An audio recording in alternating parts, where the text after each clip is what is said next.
Je bénis le Seigneur en ce jour si particulier, en ce dimanche, dit dimanche des vocations, des prières pour les vocations et particulièrement pour les vocations sacerdotales et religieuses, en ce dimanche dit du bon pasteur. Je bénis le Seigneur qui fait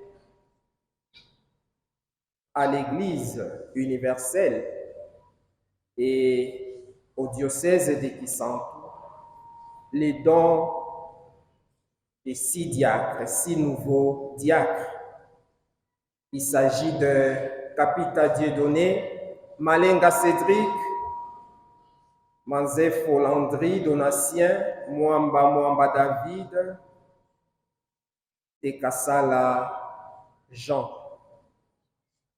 Les voici devant moi. Les voici au milieu de nous.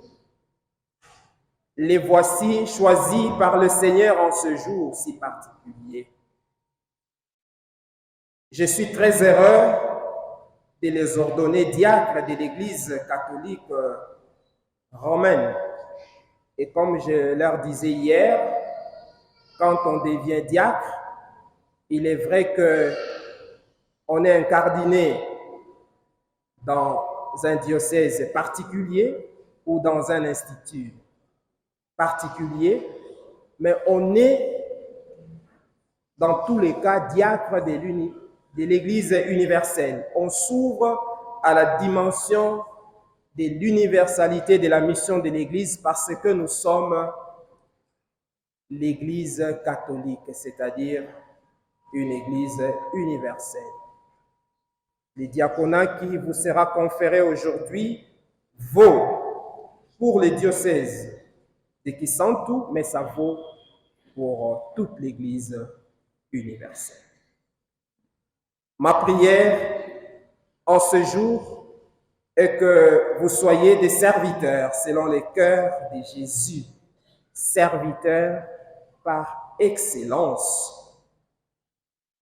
La vie de Jésus a été essentiellement diaconie, c'est-à-dire service. Et les diacres dans l'Église se définissent essentiellement comme étant serviteurs configurés au Christ serviteur. En remerciant son Excellence, Monseigneur Jean Crispin Kimbeni, évêque de Kisantu, votre évêque, qui m'a autorisé et qui m'a demandé d'ordonner ces jeunes. Je vous salue tous et toutes, frères et sœurs, avec affection et je vous souhaite une cordiale bienvenue à cette célébration eucharistique dans cette cathédrale dédiée à Marie, Notre-Dame de cette douleur. J'ai saisi également cette occasion pour remercier les comités qui m'a accueilli au nom de son Excellence Monseigneur Jean Crispin Kimbeni, qui m'a réservé un accueil chaleureux et fraternel. Et je remercie le vicaire épiscopal pour son mot d'accueil et de bienvenue. J'ai fait vraiment ici l'expérience de l'universalité, l'expérience de la catholicité de notre Église. Et c'est pour moi une joie aussi particulière parce que c'est pour moi la première fois de célébrer dans cette église cathédrale. Ça a toujours été un rêve de célébrer ici. Et cela coïncide fort heureusement avec l'ordination de nos jeunes frères. Et depuis que je suis évêque, ce serait la première ordination. Donc vous êtes les prémices de mon épiscopat en matière d'ordination. Que le Seigneur vous bénisse. Aujourd'hui, prions pour nos jeunes frères, appelés et choisis par Dieu lui-même. Ils vont recevoir de mes mains les sacrements de l'ordre dans son premier degré, c'est-à-dire les diaconats. par l'imposition des mains et la prière consécratoire, ils deviendront des diacres, ils deviendront des serviteurs, avec comme principale mission d'apporter de l'aide à l'évêque, d'apporter de l'aide à tous les presbytériums à travers les ministères de la parole, les ministères de l'autel et les ministères de la charité. Voilà, entre autres, les trois fonctions principales liées à la charge du diacre: ministère de la parole, les ministères de l'autel et les services de la charité. Qu'il s'agisse du ministère de la parole, qu'il s'agisse du service de l'autel ou encore du ministère de la charité, autrement appelé la diaconie, il s'agit pour nos frères de se montrer constamment serviteurs de tous. Ministère de la parole, cette parole que vous devez manger vous-même pour pouvoir la proposer à d'autres, pour pouvoir l'annoncer à d'autres. Le diacre, c'est celui qui annonce le nom de Jésus. Le diacre, c'est celui qui parle au nom de Jésus. Le diacre, c'est celui qui présente aux autres le Seigneur ressuscité à travers les ministères de la parole, la prédication. Mais le diacre, c'est aussi celui qui se tient à l'autel pour aider l'évêque et les prêtres. C'est celui qui apporte la communion aux autres et particulièrement aux malades. Le diacre, c'est aussi cette personne qui, dans la communauté chrétienne, est appelée à exercer la charité, à servir les autres plutôt qu'à chercher à se servir soi-même. Mais comment un diacre pourrait servir les autres s'il n'a pas l'appui de la communauté chrétienne? Eh bien, la communauté chrétienne est appelée à passer à travers et par les diacres pour que celui-ci, à travers les dons reçus, soit en mesure de faire la charité, d'exercer la charité.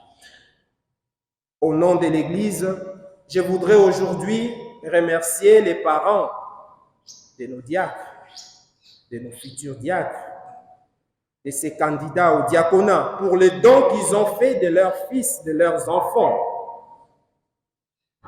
Un don merveilleux fait à l'Église. Je remercie également les éducateurs et formateurs de nos jeunes frères pour l'accompagnement qu'ils ont reçu durant de longues années de formation. 9 ans, 10 ans, on se laisse former. Et pendant toutes ces années, il y a eu des personnes qui les ont accompagnés jusqu'à ce jour-ci. C'est l'occasion pour moi de pouvoir leur dire merci pour ce travail d'accompagnement qui porte aujourd'hui des fruits dont nous sommes tous fiers. Je remercie également toutes ces personnes, connues et inconnues, toutes ces personnes généreuses qui ont soutenu les pas de nos frères jusqu'à ces jours, à travers leurs conseils, à travers leurs prières, mais aussi à travers toutes sortes de soutiens et qui ont entouré nos frères de toutes sortes d'affections pour qu'ils puissent arriver à cette étape de leur vie.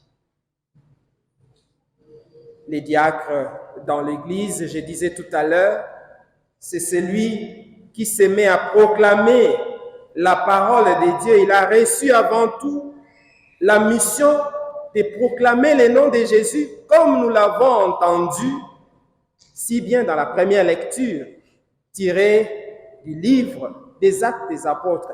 Il est dit tout au départ Pierre, rempli de l'Esprit Saint, prit la parole. On prend la parole quand on est rempli de l'Esprit Saint, pour que ce ne soit pas vous qui parliez, mais que ce soit l'Esprit de Dieu qui parle à travers vous. Vous serez rempli de l'Esprit Saint par l'imposition des mains tout à l'heure et par la prière consécratoire. Et ainsi, rempli de l'Esprit Saint, vous aurez à professer, à proclamer une parole qui ne vient pas de vous, mais une parole qui vient de l'Esprit de Dieu lui-même, qui va vous inspirer pour que vous puissiez présenter au monde Jésus, pour que vous puissiez présenter au monde les noms de Jésus. Jésus, cette pierre rejetée, méprisée par les hommes, mais devenue la pierre d'angle. Jésus, par qui nous sommes sauvés. En dehors de lui, il n'y a point de salut. Et il n'y a pas un autre nom par lequel nous puissions être sauvés, sinon le nom de Jésus. Et la mission que vous recevez aujourd'hui, justement, à travers le ministère de la parole, un ministère à soigner, à bien préparer, c'est de présenter au monde Jésus. Souvenons-nous de Pierre et Paul, lorsqu'ils guérissent les paralytiques de la belle porte, ils disent: l'or et l'argent, nous n'en avons pas certainement. Mais tout ce que nous avons, nous vous le donnons. Au nom de Jésus, nous te l'ordonnons, lève-toi et marche. Alléluia. Au nom de Jésus. Voilà la plus grande richesse que vous avez. C'est le nom de Jésus. C'est la parole de Dieu. La plus grande richesse que vous avez. Que l'Esprit mette en vous en ce jour. Et c'est cette richesse que vous êtes appelés à présenter au monde. Dans la deuxième lecture, Saint Jean réconforte notre espérance. Saint Jean réconforte notre espérance dans la vie à venir. Il réconforte notre espérance dans l'attente de ces face-à-face avec Dieu. Nous sommes appelés à voir Dieu. Nous vivons dans l'espérance un jour de voir Dieu tel qu'il est, face à face, à devenir semblable à Dieu. Et pourquoi nous sommes appelés à voir Dieu un jour face à face? Pourquoi nous tendons justement à ressembler à Dieu, à ce face-à-face un jour? C'est tout simplement parce que nous sommes des enfants de Dieu. Et Saint Jean dit, nous sommes des enfants de Dieu. Et réellement, nous sommes des enfants de Dieu. Et donc, si nous sommes des enfants de Dieu, nous vivons dans cette espérance de voir Dieu face à face, tel qu'il est, et de pouvoir lui ressembler un jour. L'évangile du jour nous présente la figure de Jésus comme bon pasteur.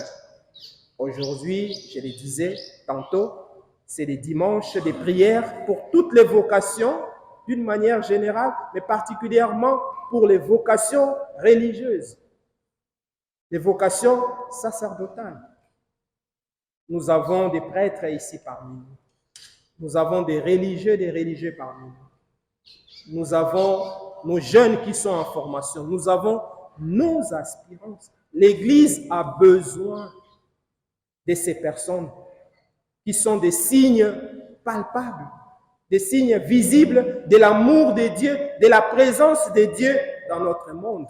Notre Église a besoin de personnes consacrées. Prions pour que le Seigneur suscite des vocations parmi nous, dans nos familles, dans nos communautés, dans nos paroisses, dans notre diocèse, dans notre Église. Et nous sommes reconnaissants à l'égard du Seigneur, alors que nous célébrons ce dimanche de bon pasteur, nous sommes reconnaissants que nous soyons gratifiés du don des 6 nouveaux diacres, signe de la vitalité de l'Église, signe du rayonnement de l'Église. Un diocèse qui ne produit pas des prêtres, des diacres, c'est le signe qu'il manque de vitalité à ces diocèses. Une congrégation qui ne produit pas des consacrés, des nouveaux missionnaires, c'est signe qu'il y a un manque de vitalité. Et en ce moment-là, il faut se tourner vers le Seigneur pour que lui-même envoie des ouvriers à sa mission. C'est l'essence de la prière que nous faisons aujourd'hui, que le Seigneur envoie des ouvriers dans sa moisson pour l'accomplissement de l'œuvre de l'évangélisation. Et aujourd'hui, le Seigneur nous fait justement les dons de 6 nouveaux diacres. Il répond à notre prière en nous donnant des nouveaux pasteurs, des bons pasteurs qui s'opposent aux faux pasteurs, des pasteurs mercenaires. L'Église n'a pas besoin des mercenaires, c'est-à-dire des gens qui travaillent pour leur propre compte, mais des gens qui n'ont aucune cure, qui ne prennent aucun soin du troupeau des dieux, des brebis du Seigneur. Et ces bons pasteurs, et particulièrement celui qui connaît ses brebis et que ses brebis connaissent. Shalom. Je connais mes brebis et mes brebis me connaissent. Et je donne ma vie pour mes brebis. Mais c'est quoi connaître ces brebis? C'est quoi connaître ces brebis? Qu'est-ce que signifie connaître ces brebis pour ce pasteur? Certainement les connaître par leur nom. Ça fait toujours de la joie quand un curé des paroisses appelle son fidèle par son nom.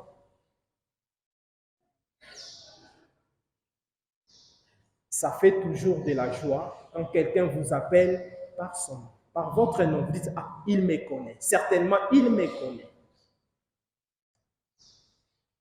Et mon souhait a toujours été qu'un curé de paroisse, un prêtre qui est à la paroisse, les diacres qui est à la paroisse, fassent un effort pour connaître les fidèles par leur nom. C'est vrai, il y en a beaucoup.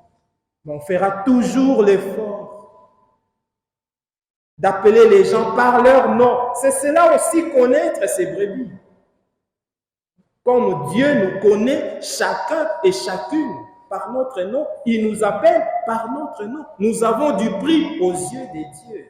Connaître par les noms, ça fait de la joie. Lorsqu'on vous appelle par nom, on doit connaître. Ah, sango na biso ayebi ngai na komi, atangi ngai na komi. C'est cela aussi. Connaître ces brebis.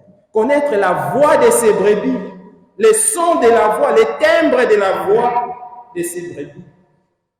Mais connaître ces brebis, cela signifie aussi connaître les difficultés de ces brebis. Partager la joie de ces brebis. Et cela n'est possible que lorsque l'on s'est fait proche de ces brebis. Vous ne pouvez pas connaître quelqu'un si vous vous tenez à distance de cette personne. Connaître par les noms, mais connaître aussi leurs souffrances. Et peut-être que vous n'aurez pas de réponse à donner à leurs souffrances, vous n'aurez pas de réponse à donner à leurs difficultés, mais au moins vous les connaissez, vous les partagez, vous portez ces difficultés avec ces personnes. Vous partagez aussi leur joie à travers des fêtes, mais aussi au moment des deuils, au moment des dures épreuves. C'est cela, les pasteurs ne vivent pas au loin de ces brebis. Les pasteurs vivent au milieu de ces brebis. Comme le dit souvent le pape François, sentir l'odeur de ces brebis. Être en communion avec ces brebis.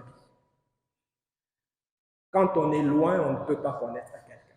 On ne peut pas savoir ce qu'une personne vit au-dedans d'elle-même. Mais lorsqu'on s'approche, on les connaît par son nom. On commence à apprendre comment il vit, où il vit, quelles sont les difficultés qu'il rencontre, mais aussi quels sont ces moments de joie. En ce moment-là, la communication passe. Connaître ses brebis. Donner sa vie pour ça. s'est consacré entièrement à son ministère de prêtre, à son ministère de diacre. Voilà ce que je souhaite pour nos frères candidats au diaconat. Mes frères, votre diaconat, comme je vous le disais hier dans l'entretien que nous avons eu à la chapelle de l'évêché, votre diaconat, comme vous le savez, est transitoire.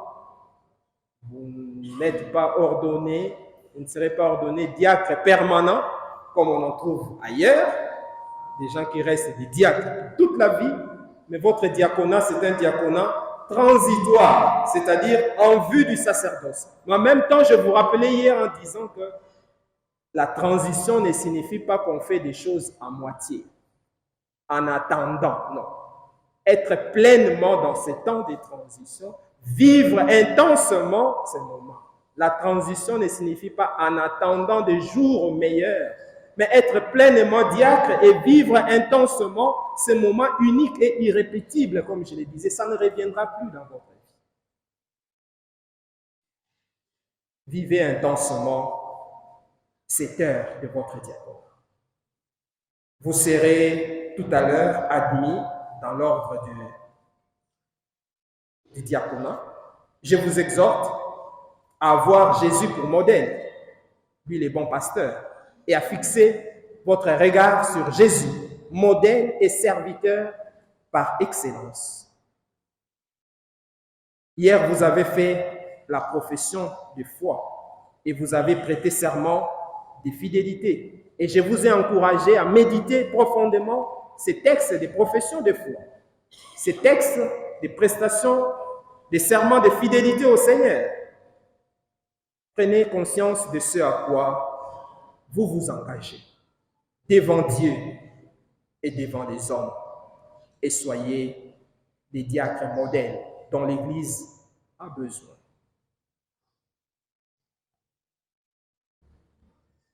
Vous avez fait beaucoup de promesses hier. Vous allez faire encore beaucoup de promesses. Et tout à l'heure, vous vous êtes engagé au célibat. Vous vous êtes engagé. Vous allez vous engager dans l'obéissance. C'est peut-être une des choses les plus difficiles, promettre l'obéissance. Je me souviens du cardinal Frédéric Etso, à chacune des ordinations sacerdotales et diaconales, il pleurait toujours quand il ordonnait. Et il pleurait toujours à un moment particulier. Et à quel moment il priait? C'est au moment où il était question pour les diacres et les prêtres également de faire la promesse d'obéissance. Il prenait dans ses mains, comme je vais le faire tout à l'heure, les mains du candidat au diaconat, au sacerdoce. Il prenait dans ses mains. Et en lingala, c'est bien dit. Mwana wangai, okolakela ngai, limemia na boto, si mon fils me promet-tu l'obéissance, le respect? Et le candidat répond, nakolakela yo bon, je te l'ai promis. Et en ce moment-là, il pleurait. Et une fois, lui a posé la question, mais Éminence, pourquoi vous pleurez particulièrement en ce moment-là? Il dit, parce que c'est ce qu'il y a de plus difficile. Quelqu'un qui fait cette promesse aujourd'hui et 2 semaines après, qui désobéit à son évêque, qu'il envoie à tel ou à tel autre. C'est une grâce à demander. Entrer dans cette dynamique d'obéissance à la manière de Jésus qui s'est dépouillé, n'est-ce pas, de sa divinité. On dit qu'il est devenu obéissant et obéissant jusqu'à la mort pour que Dieu puisse l'élever. Alléluia. C'est à cela que je vais vous exhorter. Ce n'est pas facile de vivre l'obéissance dans l'Église, mais c'est une grâce à demander pour qu'en venant dans ces clergés et plus tard dans les presbytériums, vous veniez avec l'esprit de communion, communion avec l'évêque, mais aussi communion avec les aînés qui sont dans les presbytères. Je vous disais hier que vous êtes appelés à être ce souffle nouveau, cette énergie nouvelle, ce sang neuf dont non seulement les diocèses de Kisantu a besoin, mais toute l'Église est universelle, parce que vous serez ordonnés prêtres de l'Église catholique romaine, c'est-à-dire l'Église universelle, diacre pour ici, mais aussi diacre pour partout d'ailleurs. Et je vais prier pour vous, pour que le Seigneur vous donne cette grâce de vivre dans cette obéissance et surtout d'exercer votre ministère de diaconat dans un esprit de charité, avec beaucoup de générosité et surtout avec beaucoup d'attention à l'égard des malades, à l'égard des pauvres qui nous évangéliseront toujours. On apprend beaucoup à rester auprès des malades. On apprend beaucoup à visiter les personnes malades. On apprend beaucoup à prier avec et pour les malades. On apprend beaucoup à partager la misère des pauvres, à rester avec les pauvres. Les pauvres et les malades, nous évangéliserons toujours.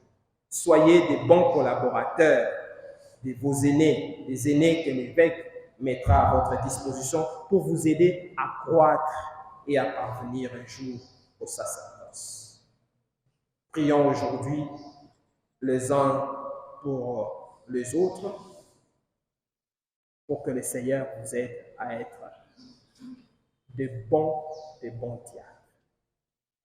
Priez avec les peuples de Dieu. Priez pour les peuples de Dieu. Les gens, les fidèles veulent vous voir prier avec. Les gens, les fidèles veulent vous voir chanter avec eux. Les gens et les fidèles veulent vous voir au milieu d'eux, partager leurs conditions de vie, partager leur joie, mais aussi partager leur peine. Priez pour le peuple de Dieu, priez avec les peuples de Dieu, faites prier les peuples de Dieu. Soyez des bons diacres, des serviteurs bons et fidèles. À la communauté chrétienne ici présente, je demande de soutenir ces diacres par vos prières, par vos conseils, d'affermir leur pas, par toutes sortes de dons pour les aider à exercer ces ministères avec beaucoup de joie. Et s'il y a à reprendre quelqu'un, s'il y a à corriger quelqu'un, parce qu'il y a une erreur quelque part, faites-le avec beaucoup de charme. Faites-le avec beaucoup d'amour pour les ramener sur les droits chemins. Prions aujourd'hui les uns pour les autres afin que l'Esprit de Dieu se saisisse de nos frères, de ces candidats au diaconat et les rende disponibles à la mission qui les attend, à la mission que le Seigneur leur confie aujourd'hui. Proclamer la parole de Dieu, servir à l'autel du Seigneur et exercer sans discrimination les ministères de la charité et de la diaconie. Que le Seigneur nous bénisse et qu'il bénisse cette parole. Amen.